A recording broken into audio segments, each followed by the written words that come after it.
Hello, am I there? Is it running? Can't even tell. Yes, time is running. All right, so I've learned that I gotta do my videos in reverse. There we are.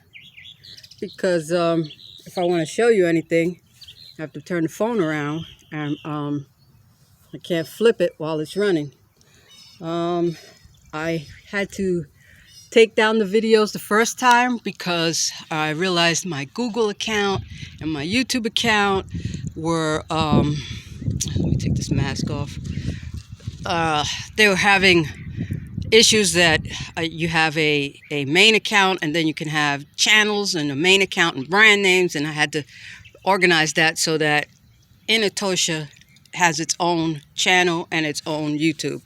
So I will reload those videos. I can't see me. Am I? I don't want to. There we are. Sorry about that.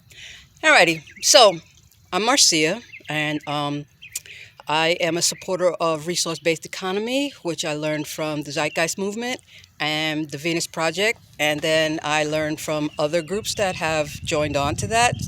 Groups like Free World Charter. Hey, Colin. Ubuntu contributionism, and I know it through Michael Knight, even though it's Michael Tellinger's idea. Let's see who else is out there.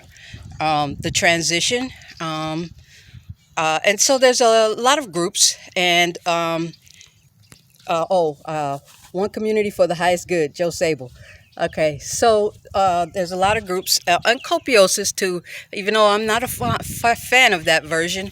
I'm the kind of person, I think, whatever gets us there.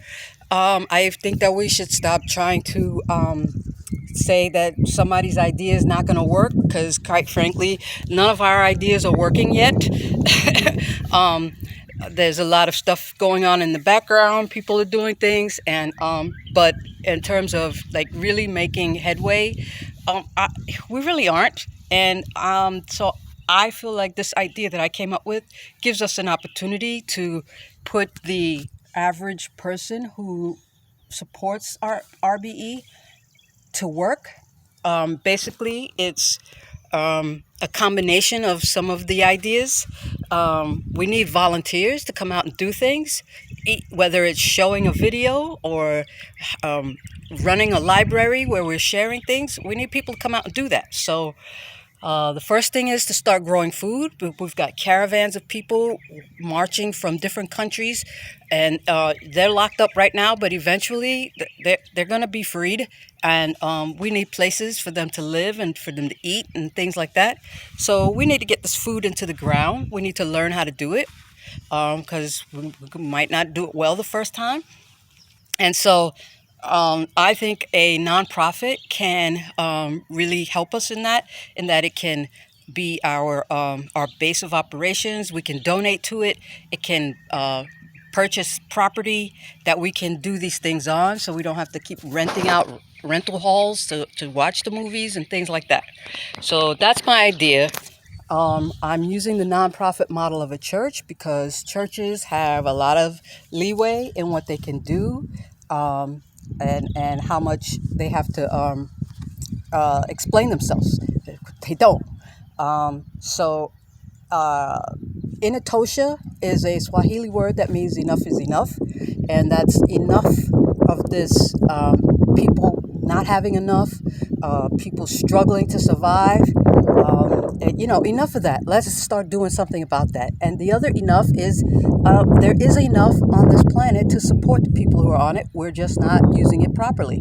And is it going to be easy to get people to see it our way? No. That's a big haul. That's what the transition means. We're transitioning from the way it is now to what we want. And so this is my little attempt, my effort to get involved in that.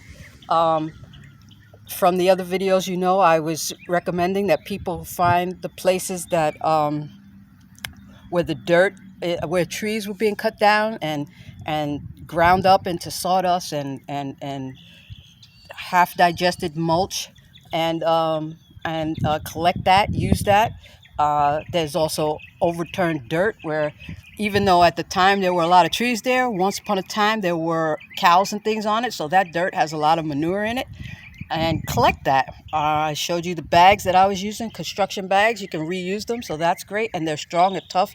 They can handle sticks and things, so you don't punch a hole in them like plastic bags. And so let me show you what I did with mine. All right. I live in a trailer park, in case you don't know. And this is my apple tree that I planted pretty much when I first moved down here about 20 years ago. I had planted some items, let me see, all in a straight row there, but the other ones died. And this is what I did with the mulch that I collected. Put it around this tree. I put some newspapers. So I work at a gas station, and I can get free newspapers when people don't buy them. They just throw them away. And I'm also going to be able to collect coffee grinds. I just put up a container, and I can catch them and take them as I need. And so this is just all covered here. And this used to be covered with carpet. Last year I collected a bunch of, well, first of all, a lot of the trees that were still up, that died, were still here, and I had to cut them down, chop them down. This apple tree was completely overgrown and growing straight up to the sky. So I chopped the crap out of it, and I took all those branches, and I bought a wood chipper and chopped that all up. So that's what the mulch was here. And then I laid these carpets down. Now I was trying to do a no-till, but I did use a tiller a little bit last year. Not too deep. Well, at least I did it deep down there where the corn is going to go.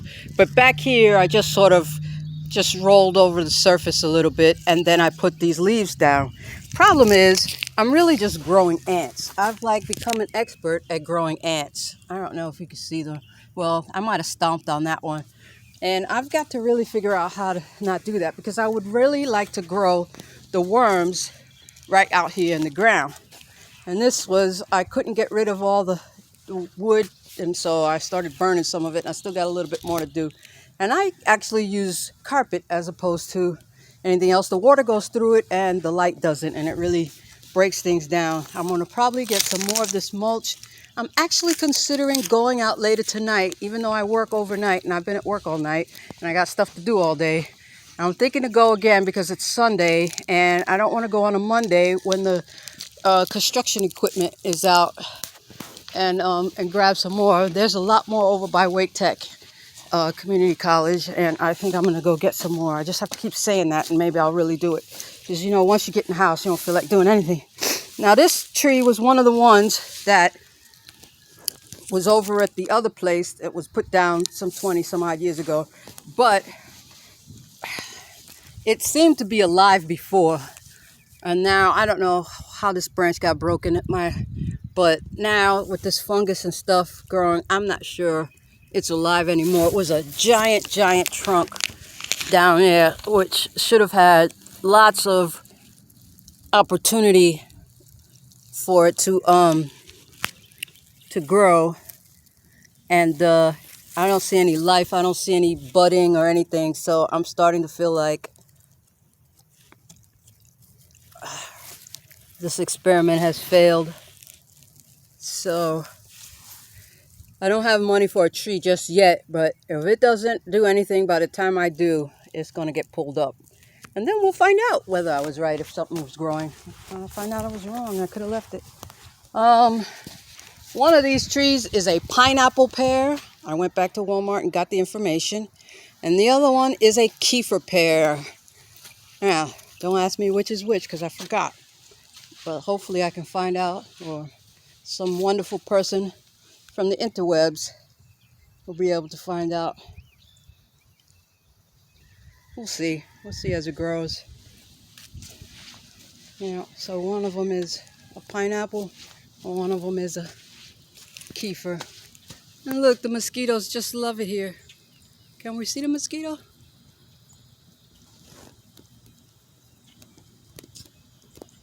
There she is. Do mosquitoes hurt things? What do I know? The beans are starting to grow, but they probably will not give me any beans because they are too close together. I did not know. I just threw them out here because really, last year I really wasn't planning on growing. I was just trying to make the soil soft.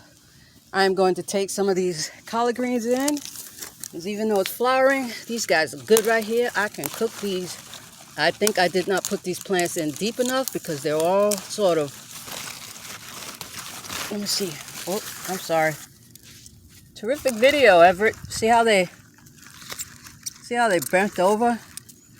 So I put them in here, and then they've fallen over and doing that. But whatever. That again, you got to try it so you can know. I really wanted to do hydroponics. I just didn't have the money for the setup. But I feel like we also got to take care of the soil, whether we're growing outside or not. The soil needs to be replenished. I'm just cracking these open. And I like the idea. I just found out you can grow worms inside. It's like, okay. I'm kind of torn because I wanted to grow them inside and outside, right? Inside is easy. When I'm in the kitchen scraping my plate, I can decide whether to scrape it right into the worm bin or not. Outside, oh, are these potatoes? Because this is what I put down here under the ground. Whole potatoes, partial potatoes. And I do not know what potatoes look like. So I hope they're potatoes and not weeds.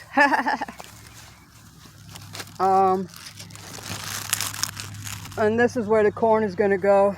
So let's see if I can back up and show you.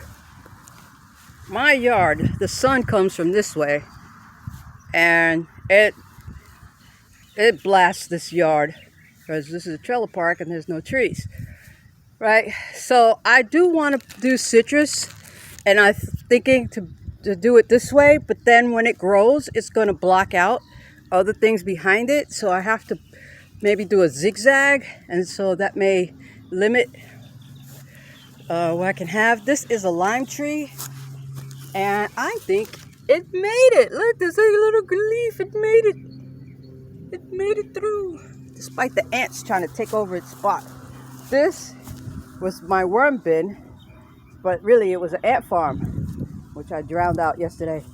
I had to use some of that diatomaceous stuff because other things were not working. Yeah, I got stuff to learn. Could use some volunteers to come on out. That's what the point of having this church nonprofit is about, so that we can go around to each other's locations and help each other out, and also so we could chip in and buy a really big location that's just ours, where where we can meet on a regular basis, where we could come together and talk about things. This is the shed that I made from scrap wood. Let's see, can you see in here? You can't really. Not on this, not really. Yeah, this is me learning how to make a shed. All that wood, except for maybe the beams and that cross post, was all found. And this is my junky house. And there's the rest of that dirt still. I gotta figure out what to do with it. So, this is me again. I don't have anything to tell whether I'm in the frame, but hopefully you all got an idea of what's going on. This is just supposed to be an update. Thank you from Patchwork. I'm calling my garden Patchwork. My garden is going to be the first church. All right, take care. Bye-bye.